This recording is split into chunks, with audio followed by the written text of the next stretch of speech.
Hey guys, welcome to another edition of the Long Range Corner with your host, Matt Bardeen.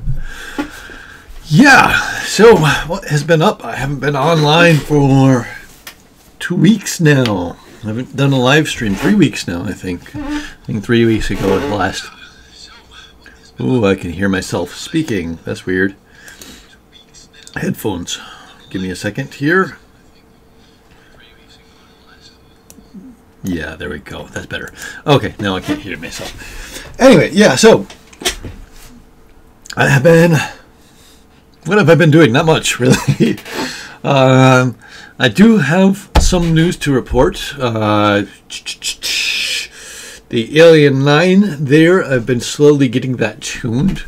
I've got it pretty well set up. That's with the Radix. I think I mentioned that last stream. Right there. Yeah, right there. Watching myself is kind of weird. Anyway, yeah, so that's with the Radix. I have that out this past weekend when I went up to the mountains. I went up to the mountains with my buddy Gonzalo and did some flying. Tested the 9-inch out on 5S. Still got some tuning to do there. There's some oscillations on the pitch, so it kind of bounces around, and a little bit of oscillations on the roll, so I've got to fix that.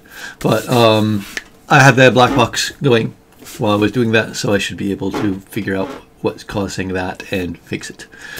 You've probably seen, hopefully you've seen on the main channel, on Chili Viola, that I did post a flight from the TBS G2. I took it up to the top of the mountain that I lost my last G2 on, and that I failed to summit with the Alien 6-inch and almost died, almost killed the battery. Landed with 10.8 volts, something like that, on a 4S. So yeah, this time I did it with the G2 and got to the top, came back down, no problem. Had probably 14 volts when I got to the bottom, so I was able to do some acro as well, and that was on a 1800 milliamp CNHL China Hobby Line 4S battery, so pretty decent. The footage is okay. The split, yeah, it's not as good as the GoPro, but hey, it works. It's ultra light and it doesn't cost as much if I loose it. So yeah, let's see, I've got another video coming out pretty soon. Am I sick? No, not really. I'm just, it's Flux. Peter asks if I'm sick. Hey Francisco, hola. Hey Jason, how you doing? Yeah, no, not really sick, just got a little bit of sniffles going on here. So let's see, what else?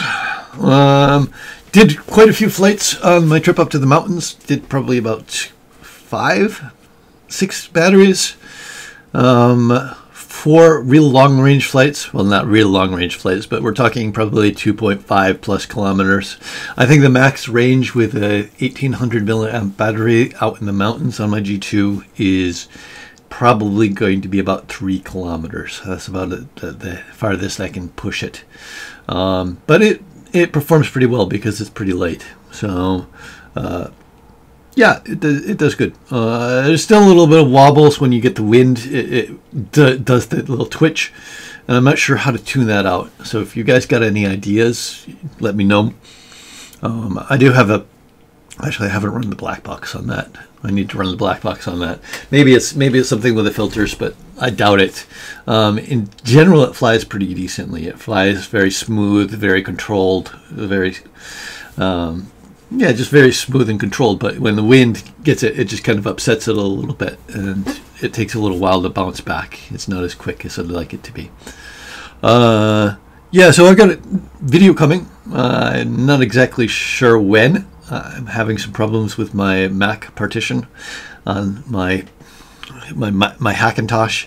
It's not booting, and that's one of the things I don't like about having the Hackintosh, is it's not really compatible, not as compatible as I'd like it to be. So I'm still searching for the best video editing setup. I don't know if it makes sense to buy a Mac laptop to do to do just video editing. Really what I want it to do is for video stabilization, but I really don't want to spend that much money on a Mac. If I do spend that much money on a Mac, I'm not sure I want to do the whole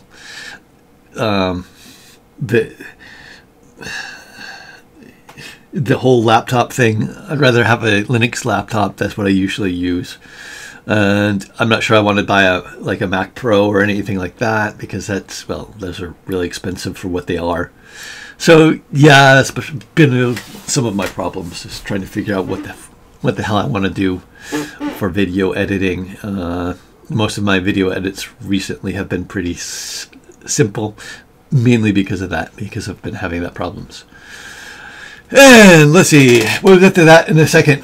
Jason, I do want to talk about that. Jason's asking about the Furious 2.4, so I want to talk about that in a little bit. But recently, Rotor Riot did a podcast about long range, Matty stunts specifically. He was talking to Bryce Prestwich and FPV Provo, Christian Peterson, and those guys are really standing up guys, and they know what they're talking about in long range. They do a lot of good stuff, both Bryce and Christian. So it was interesting. There was a lot of good advice there. I think it's a worthwhile listen, but I don't know. It was kind of frustrating because Matty was more me, and that I don't really like. Anyway, but that's what it is. It is what it is. I'm not going to complain too much about Matty. He's Matty. So, but it's worth a listen to it, or at least take a listen to. You can see it on YouTube as well. But interesting, at least. Some good advice. For example, your spotter. They say your spotter should be able to tell you, like, if you're going out of line of sight. And I just recently had that experience with my buddy Gonzalo over the weekend. I actually was almost out of line of sight a couple times, and he was able to let me know you've got to go up, you've got to punch out, otherwise you're going to lose video, and so that helps. Hey Dennis, how you doing?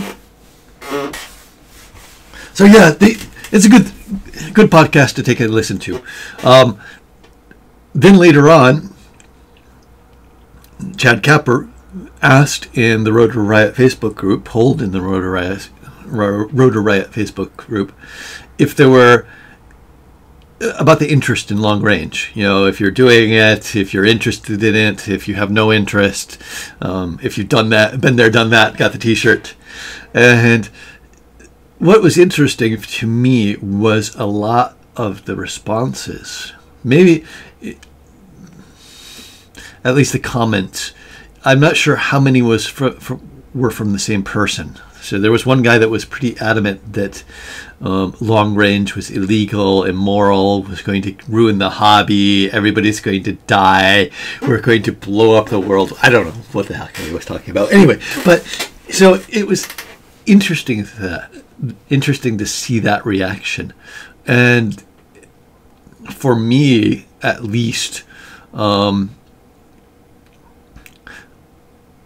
I put a lot of thought into my long-range missions. You know, I don't just fly willy-nilly.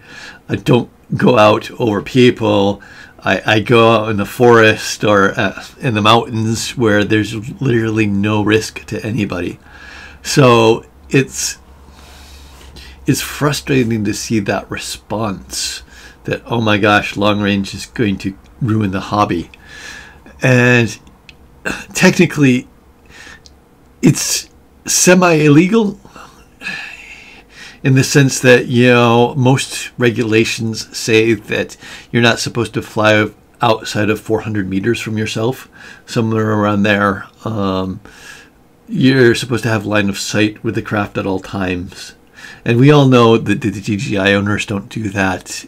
If you're flying FPV, you're probably doing something illegal anyway. So I think it's frustrating to me to see that response to something that I think is actually one of the coolest aspects of the hobby. I mean, I like long range because I get out and explore. I can just go up and check out tops of mountains, you know, see the terrain from a completely different perspective. And there's very little risk there to myself, to anybody else. So I don't know why it should be illegal. And I'm especially careful. I don't fly over 1.5 kilometers in altitude with nothing below me. I'm actually flying 1.5 kilometers in altitude just above the mountain. So the mountain is rising, and I'm always pretty much always under the legal FAA limit of above ground level. Say 400 feet above ground level, and I'm always underneath that. Yeah, Flex FPV. He says, what's Rotor Riot? Good question. I'm not sure how to describe what Rotor Riot. Anyway, so I thought that was interesting. I thought there was some controversy there. I'm not sure why, but a lot of people were saying, yeah, Rotor Riot is irresponsible for promoting long range. And I don't think they're actually promoting it. I think they're just discussing it. Anyway, yeah, so that was my thought on that. About the podcast, I was a little disappointed because at the very end, Maddie Stunts says to Chad Kepper, hey, you know, Rotor Riot should do a how-to on long range because I looked out there and there's not many out there. I'm thinking, yeah, you didn't look very hard. Dive buildings and bridges are safer. Yeah, that's what I think, Francisco. I don't understand that concept either, but hey. Anyway, so, yeah, just been frustrated by that. Let's see, and now, yeah, let's talk about the Furious 2.4 gigahertz setup. So, just recently, they posted in Long Range Hooligans an image, and I was able to confirm it. They were a little bit concerned because it didn't necessarily come from a good source, but I was able to confirm it.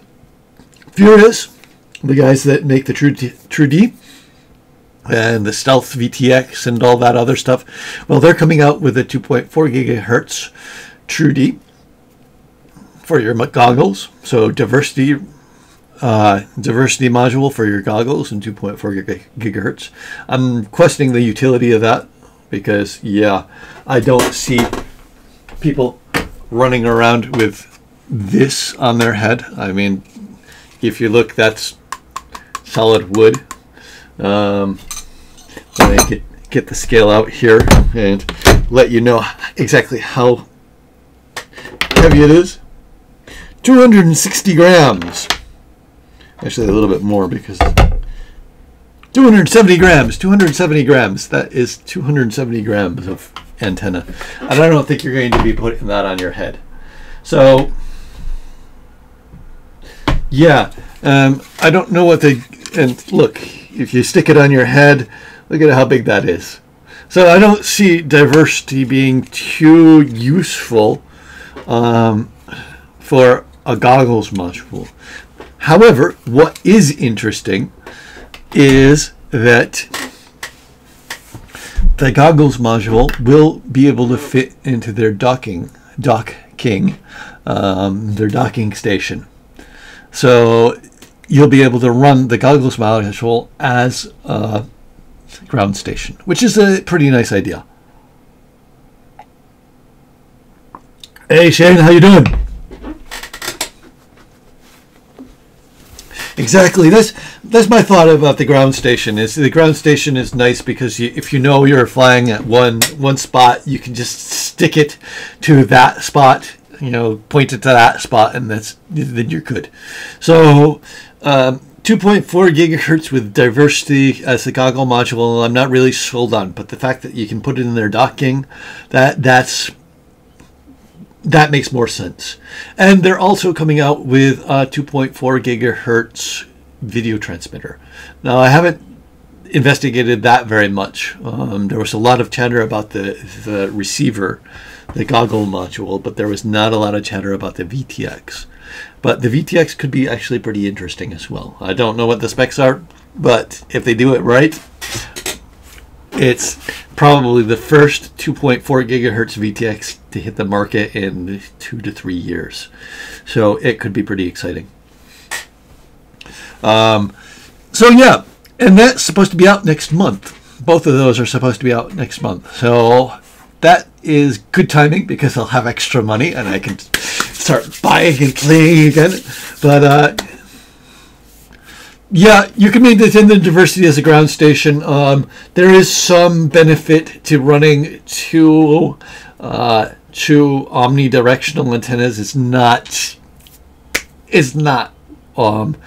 a complete benefit, but there is some benefit to it. So the other thing you could do is you could run the rubber duckies at an angle, and that would help as well. So just the linear polarized, and use a linear polarized on your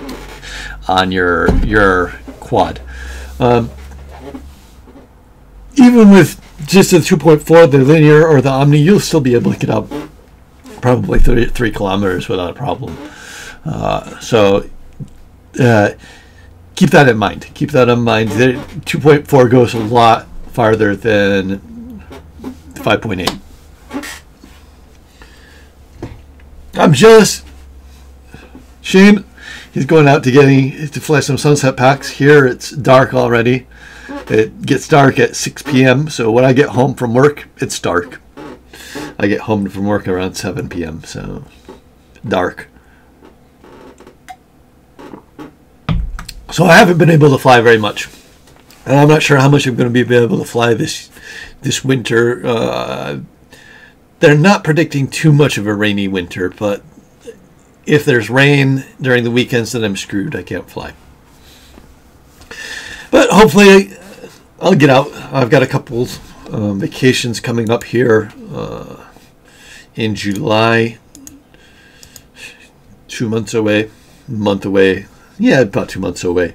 So hopefully I'll be able to get some, like one of them's a longer vacation, so hopefully I'll be able to get out and do something interesting somewhere. Not sure where, haven't done too much thinking about it yet, but it's in the back of my mind. I want to get out and do some flying, do some exploring. Anyway, yeah, so that's what I got for you guys tonight. That's what I've thought, or what I've seen. Ah, yeah, cool videos. Yeah, that's what I wanted to talk about. I have some cool videos that you definitely should check out.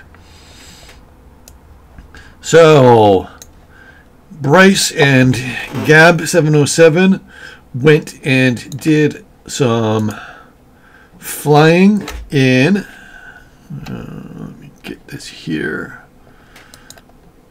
in Colorado with UVifi, and I don't know how they pronounce it, but and they came back with the video that I just posted in the chat. So check that out. Very cool stuff. I see stuff like that and it makes me not want to fly, because how do I compete with that? I think Jet was there as well. So Bryce, Jet, Anub, and someone else, Provo just went to Notch Mountain in the US, which is the second largest open cliff face in the US, and flew that. So they've got some cool videos on Instagram. Gab707, yeah, he is the man. He's awesome. And a physicist as well, just going to defend his PhD on Monday. So congrats to him. It will be Dr. Gab. And the other one I wanted to show you,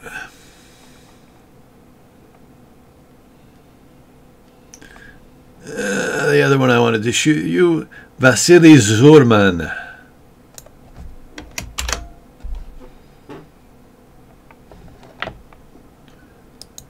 Vasily Zurman, there we go.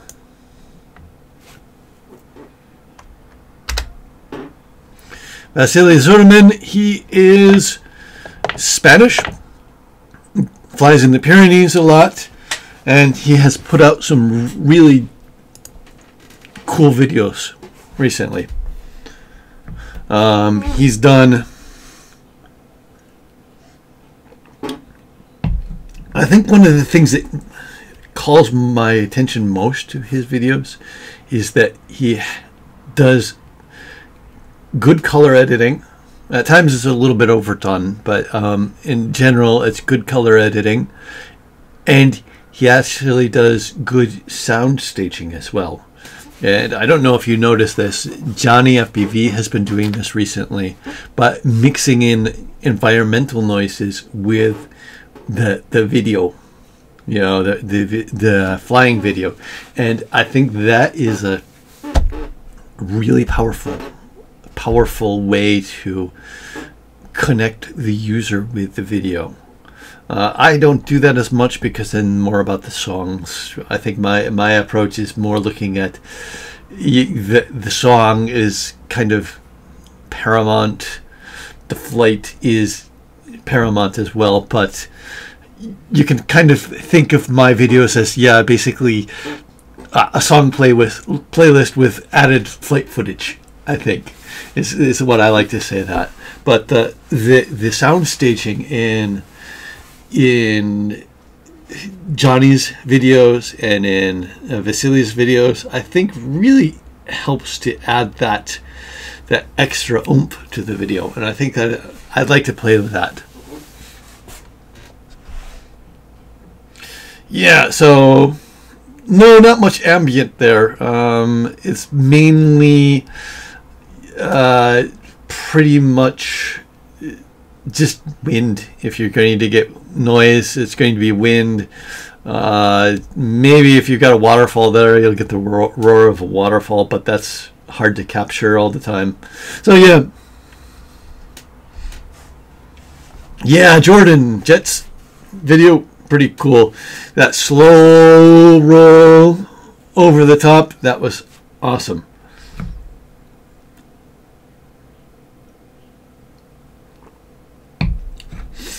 I'm jealous because he's stealing that from me. That's my move. The slow rolls, those are my moves, man.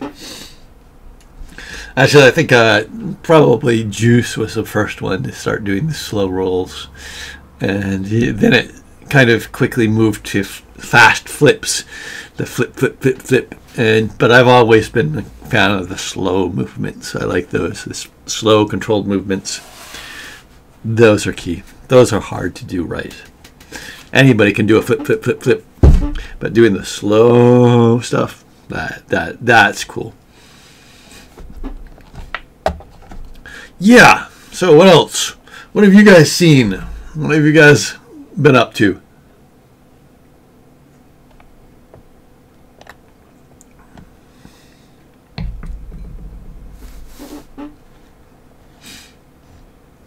What's caught your eyes on long range these days?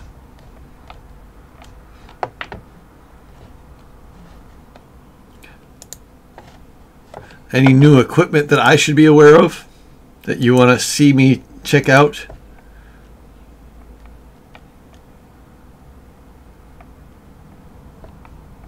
Eventually I will play. I will get my Drac flying. A buddy of mine has bet me that I'll never fly it.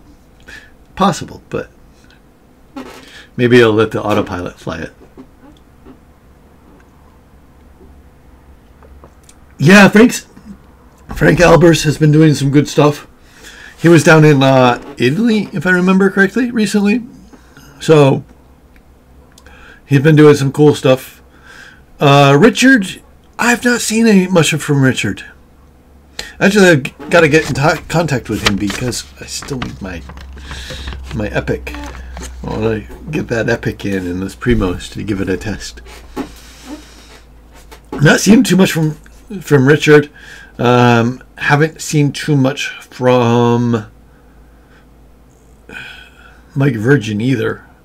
I know he repaired his Drac, his mini Drac, and converted it to a Vector, and now is selling the Vector. And obviously something didn't go right there. Don't know what happened there. Yeah, What else have I seen? I think that's about it. That's really... Yeah, see you, Jason. Have a good time. Enjoy your flights. Have some good ones. I'm jealous of you guys. You're going to have nice weather soon. But not too jealous because I'll have snowy mountains. That's what I'm looking for. Forward to snowy mountains. My wing is... It's going great. It's up in the corner, still sitting there. You can probably see the nose right there. Not doing anything.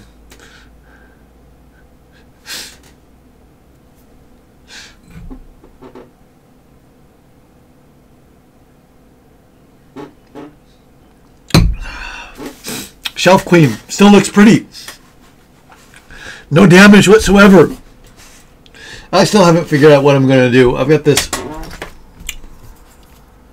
Runcam 2 here that I was thinking of installing, or I've got a Runcam Split here that I could install, a Split 2, or I don't know if I want to do that, or cut off the nose and put a mount for a session in there. That's been my conundrum recently. They say when you're doing wing flights that they like, well, I know Gooey 86, he does 4K video. So he records stuff in 4K and then he can cut it. You know, he can stabilize it and then cut it and not lose the resolution. So,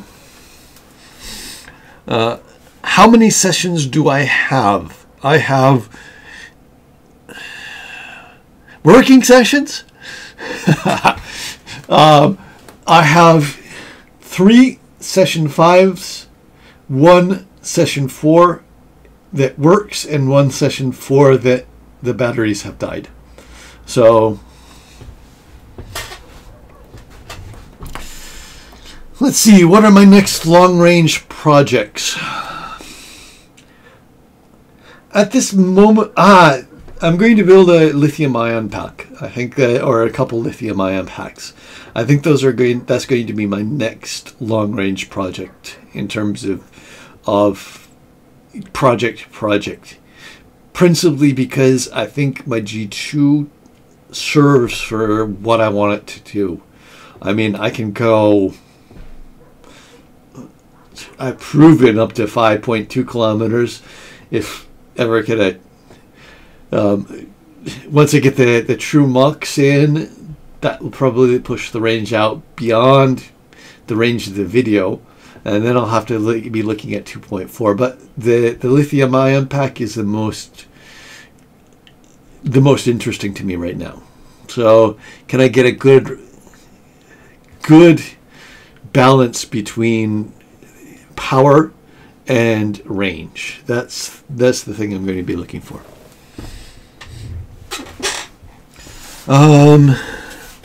Let's see. What am I thinking on the TBS Source 1 project? I think it's a cool project. I think it's a very, very cool project, but I don't see too much benefit for myself. If I'm going to go for...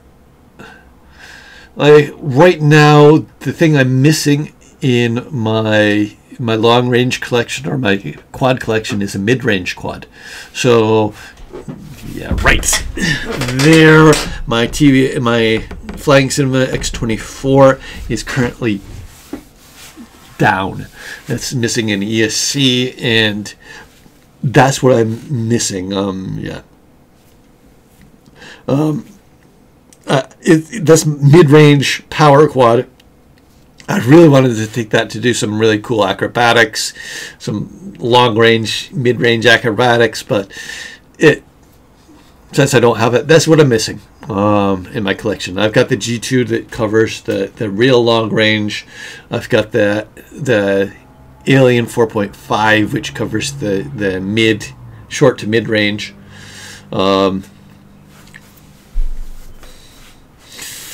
what's my lithium ion cell setup is going to be? Yeah, Gons is asking me about the next the new hype train in long range, the 18650 packs, which are the lithium ion packs.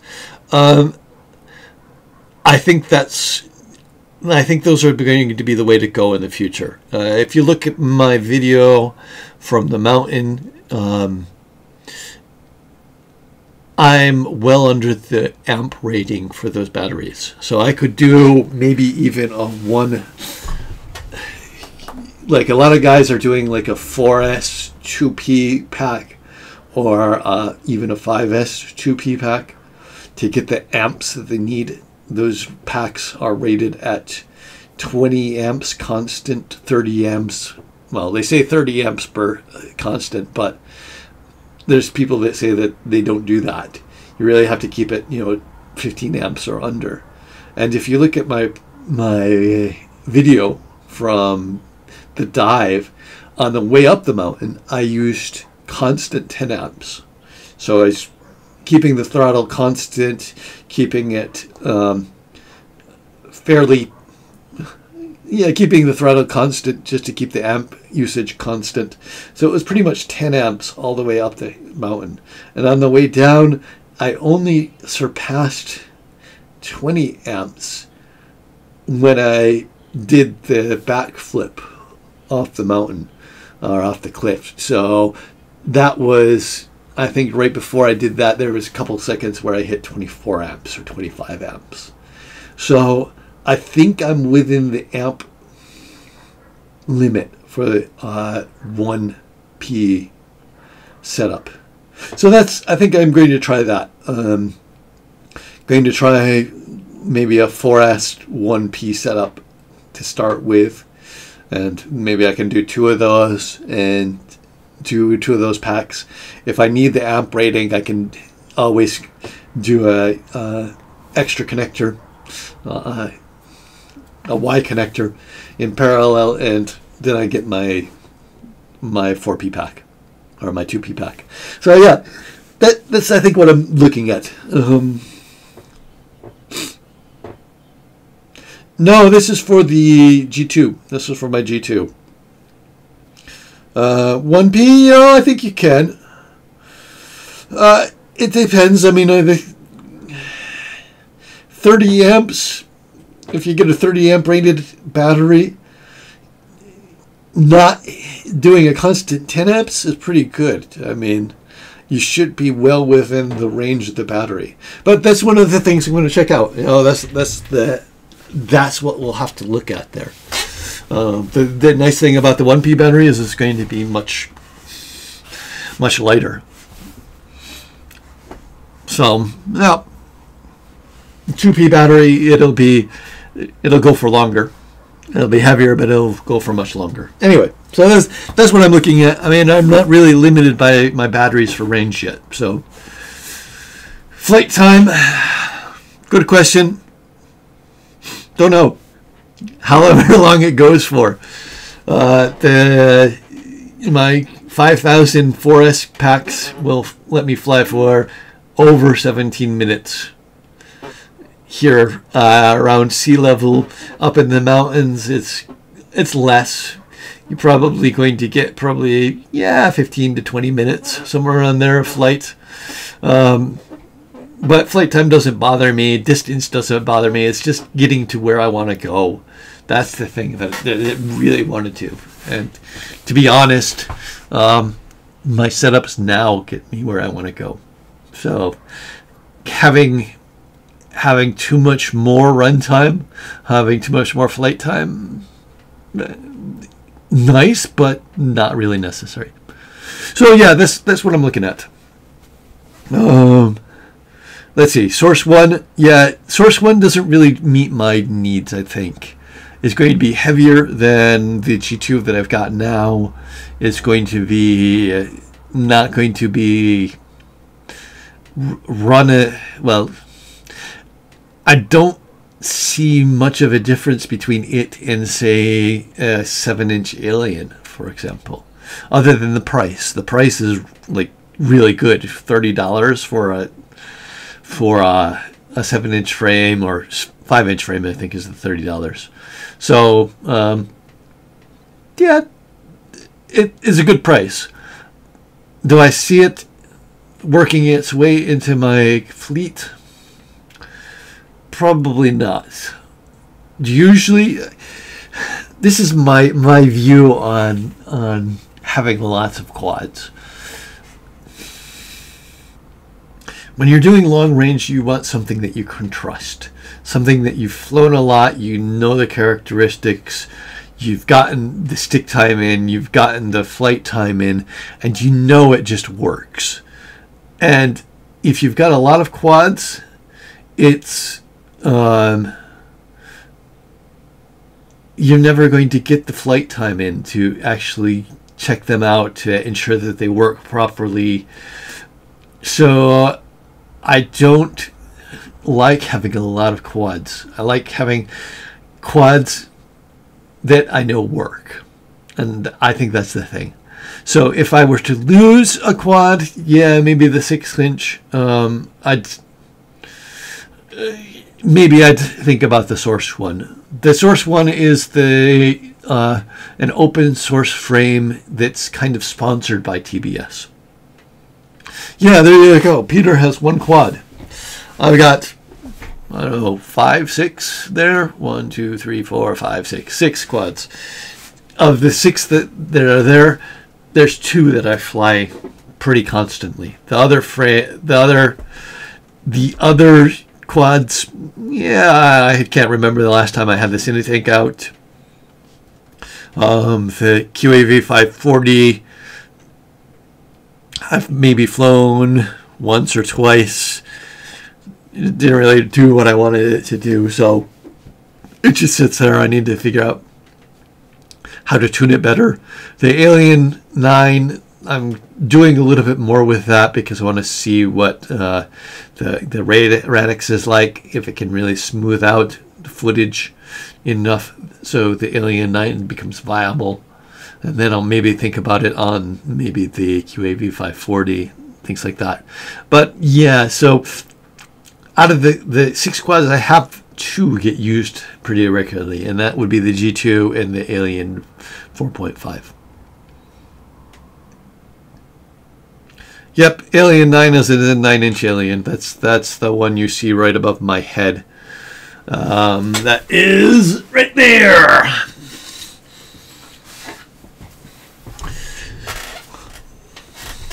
So, yep, that's my plan.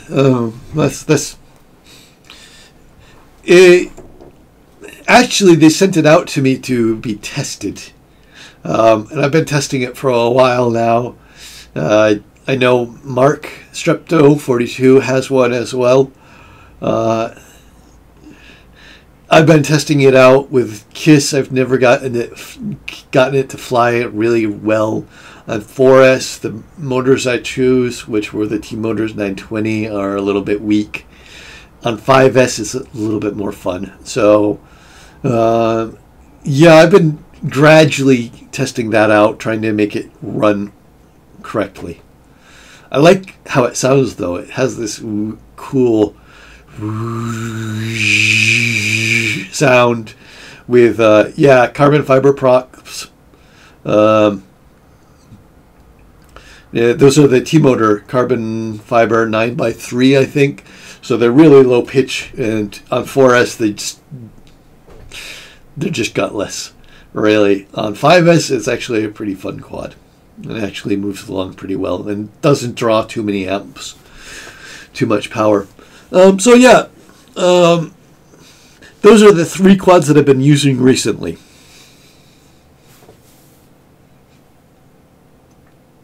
Brain FC is looking pretty good. The Brain FPC, the Radix, it does pretty well on the Alien 9, and I've got the rates set up to be very similar to KISS rates, and that helps it out a lot. It's a beta flight board, so there is that. But with the rates around the KISS.